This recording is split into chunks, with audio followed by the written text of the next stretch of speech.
한국군의 차량은 똥차들이라고 비난받았던 군용차가 신형 차량들로 교체되고 있습니다. 이 사업으로 한국은 건국 이래 최대 차량 교체 사업을 통해 우리 군을 혁신하고 있습니다. 과거 우리 군의 차량들은 정말 불편하기 그지없고 톡하면 퍼지는 고물 차량들이었습니다. 그래서 차량을 정비하는 병사들은 항상 입에 욕을 달고 살았을 정도인데요. 하지만 지난 몇십 년 동안 우리 군의 든든한 이동수단이었던 것은 분명한 사실입니다. 우리 군의 전술 차량들은 시간이 지남에 따라 장비의 노후화로 구식화가 더해지면서 그 기능의 한계도 명확히 드러났는데요. 그래서 현재 한국의 K151이라는 신형 전술 차량을 개발해 만여 대의 차량을 실전 배치하고 있습니다. 이에 더해 구형 K200 장갑차를 대체할 K806, K807 장갑차 역시 순조롭게 전력화가 진행되고 있는데요. 과거 두돈반 60트럭이라 불리는 군의 중형 트럭과 K711 5톤 트럭을 대체할 중형 전술 차량의 개발도 막바지에 다다라 본격적인 양산체계 돌입을 준비하고 있습니다. 이에 따라 우리 국군을 떠받치는 차량 전력이 단숨에 한 차원 올라가는 엄청난 군사 혁신이 이루어지고 있는데요. 그런데 일각에서는 한국의 이런 모습을 부정적으로 바라보는 시각도 있습니다. 이들의 주장에 따르면 일본은 이미 한참 전에 헌병 차량을 개발했는데 한국은 이제 와서 뒤늦게 개발하고 있다며 비난하고 있습니다. 뿐만 아니라 미국은 헌비를 버리고 새로운 전술 차량을 쓰고 있다며 한국의 전술 차량은 시대에 뒤떨어진 차량이라고 주장합니다. 즉 서둘러 미국을 따라가야 한다는 것인데요. 그러나 그들이 주장하는 현실은 다릅니다. 우리 군의 작전 환경과 계속되는 미국 무기의 개발 실패를 고려할 때 한국의 K151은 우리 전쟁에 맞는 매우 우수한 차량입니다. 그래서 준비했습니다. 오늘은 세계도 극찬하고 있는 한국의 차세대 전술 차량에 대해 알아보겠습니다.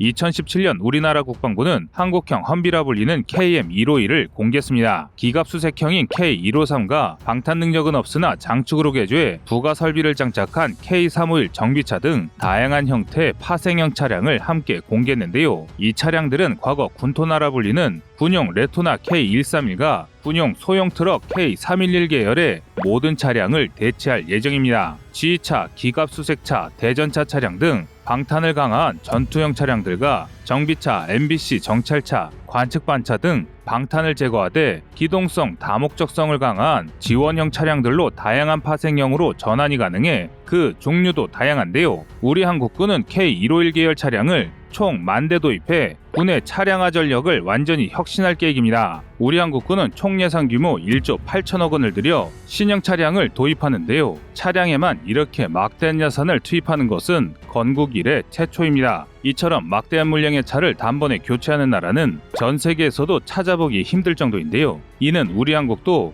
본격적인 군사 강국으로 진입했다는 방증이기도 합니다. 불과 수십 년 전까지만 하더라도 우리 국군은 외산 차량에 의존해 전쟁을 수행할 수밖에 없는 처지였습니다. 국산 전술 차량의 역사는 K111부터 시작됩니다. 국군 최초의 전술 차량이었던 K111은 6.25 전쟁 이후 주한미군에 들여온 M151A1을 기반으로 아시아 자동차가 생산한 사륜구동 차량입니다. 전체적인 외형은 차고가 높고 후드가 동그란 M48A1의 사륜구동 모델과 비슷합니다. 또 엔진 자체는 평범한 직렬 4기통 OHV 엔진을 사용하는데 이 엔진은 토크를 중시하는 화물차나 버스 용도로 설계된 엔진인데요. 그래서 당시 이 차량은 출력이나 연비는 낮지만 회전 토크가 좋아 험지 돌파력은 뛰어나다는 평가를 받았습니다. 이후 1981년 이란 이라크 전쟁이 발발하자 이란에서 대규모로 구입해 가기도 하였으며 전쟁 막바지인 1988년까지 아시아 자동차에서 이란에 수출한 물량이 무려 14,000여 대나 되는 수출 효자이기도 합니다. 하지만 연식이 오래되면서 사고가 잦아지고 창문을 대신한 비닐을 덮더라도 고속주행 시 차량이 심하게 떨리는 문제가 많았는데요. 그래서 이후 군토나라는 별명을 가진 군용 레토나 K131이 도입됐습니다. K131은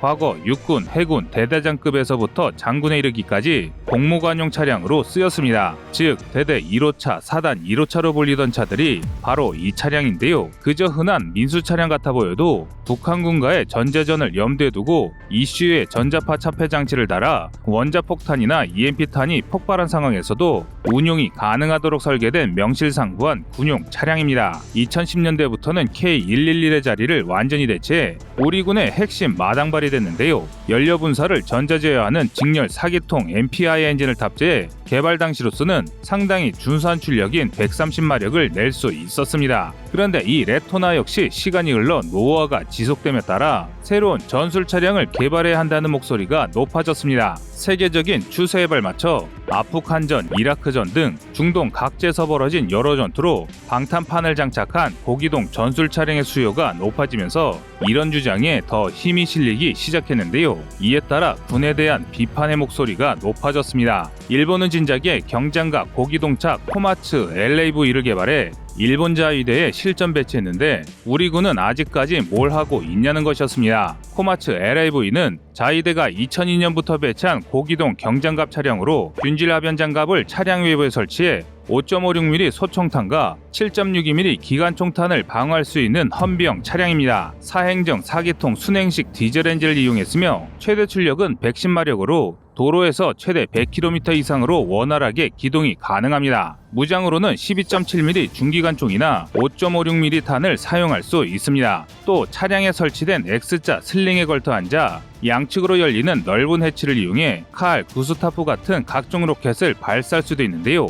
확실히 2010년대까지만 해도 우리 군에는 이 코마츠 LAV에 맞대응할 만한 고기동 차량의 수가 턱없이 부족했습니다. 또 일본이 2002년 월드컵 때 일본의 전술 차량이 세계 언론에 보도되면서 한국과의 전술 차량 비교는 더 극명해졌습니다. 즉 일본은 진작에 개발한 전술 차량은 한국은 10년이 지나도록 갖지 못한다는 비아냥을 들어야 했습니다. 그래서 우리 군은 이를 개선하기 위해 소형 전술 차량 개발을 본격적으로 추진합니다. 그 결과물이 바로 K151 소형 전술 차량입니다. 소형 전술 차량은 구체적으로 기본형인 K151과 다목적성을 위해 장축형으로 만들어진 K351 두 가지가 있습니다. 파워트레인은 V6 터보 엔진과 최첨단 8단 자동 변속기가 탑재되어 최고 출력 225마력으로 최대 토크 50kgm의 성능을 자랑합니다. 또한 사륜고등 시스템이 적용되었는데요. 총 중량은 일반형이 5.7톤, 장축형이 7톤입니다. 이는 일본의 코마츠를 크게 압도하는 스펙입니다.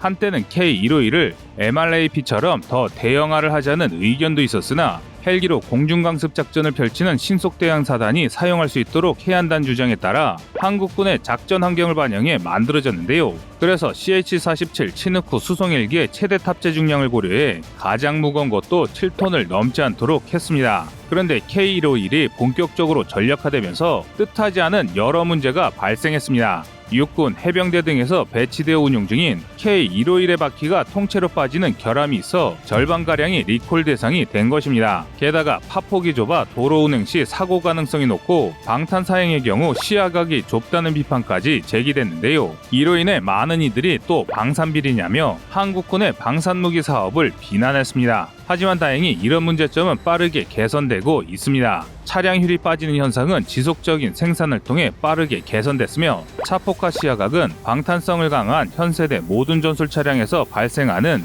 일반적인 제한사항입니다. 즉 장갑이 두꺼워지고 지뢰나 급조 폭발물의 폭발력을 흘러내기 위해 구조가 변경된 것을 운전하기 불편하다고 바꾸는 것이야말로 말이 안 되는 이야기입니다. 그럼에도 논란은 끊이지 않고 있는데요. 일각에서는 이미 만들어진 지 30년도 더 된 험비를 복제한 구식 차량이라며 우리의 신형 전술 차량을 폄하합니다. 하지만 이는 말도 안 되는 이야기입니다. 단순히 성능만 따져봐도 생김새만 미국의 험비와 비슷해 보일 뿐 그 성능과 기능은 확연히 다릅니다. K151은 배기량이 3000cc에 불과함에도 배기량이 6200cc인 미국의 험비보다 엔진 출력이 높습니다. 약간도 아니고 무려 33%나 높은데요. 마력으로 환산하면 75마력이 더 높은 셈입니다. 또 험지에서 기동하기 위한 등판 능력도 한국형이 더 뛰어나고 급조 폭발물 IED의 새로운 위협에 대응하기 위한 특수 설계로 개발됐습니다. 그러면서 오히려 가격은 미국산의 반값에 불과합니다. 즉 한국의 기술력이 떨어져 미국을 따라해 뒤늦게 만들어진 험비라는 오명을 쓸만한 차량이 아니란 것입니다. 분명 미국은 한국과 달리 연다른 전쟁으로 전술 차량에 대한 다양한 노하우를 쌓았으며 그 경험으로 차세대 차량을 개발했습니다. 그런데 그건 미국의 다른 무기들도 마찬가지입니다. 전차, 미사일 등 여러 무기들이 전운에 따라 개량되거나 개발됐습니다. 그러나 일반인들이 잘 모르는 게 있는데요. 미국이 그렇게 많은 무기를 개발했음에도 그중 오랫동안 꾸준히 운용되는 장비는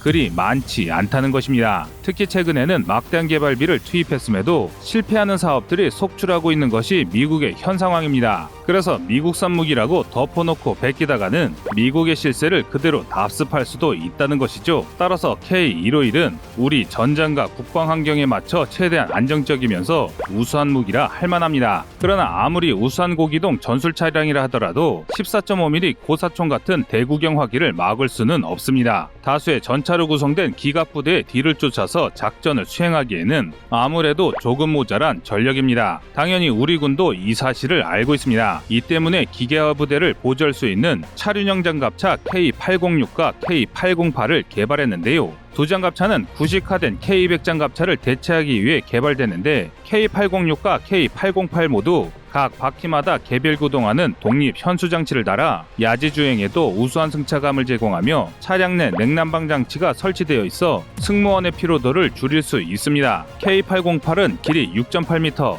너비 2.7m, 높이 2.9m에 무게 16톤이며 탑승 인원은 11명입니다. 또 K808은 길이 7.4m, 너비 2.7m, 높이 2.6m에 무게 20톤 이하로 11명이 탑승할 수 있으며 K4 고속기관포와 K6 중기관총으로 무장합니다. 이에 따라 차륜형 장갑차로 무장한 기계 부대의 기동성과 화력 역시 크게 증가할 것이 분명합니다. 두 모델 모두 420마력 디젤 엔진을 탑재해 최고 시속 100km 이상으로 주행할 수 있습니다. 또한 외부 공격도 튼튼히 막아낼 수 있어서 중국형 철갑탄과 대인지대 방어도 가능해 총탄입이 빨치는 전투구역 중심까지 안전하게 병력 투입이 가능합니다. 이와 더불어 부가장갑을 덧붙이면 방어 능력은 더 커질 수 있으며 부가 옵션도 다양합니다. 장갑차 내부의 공기 압력을 높여 외부의 공기가 유입하지 않도록 하는 방식으로 화생방 방어도 가능하고 엔진에 화재가 발생하면 레버를 당겨 한 번에 불을 끌 수도 있습니다.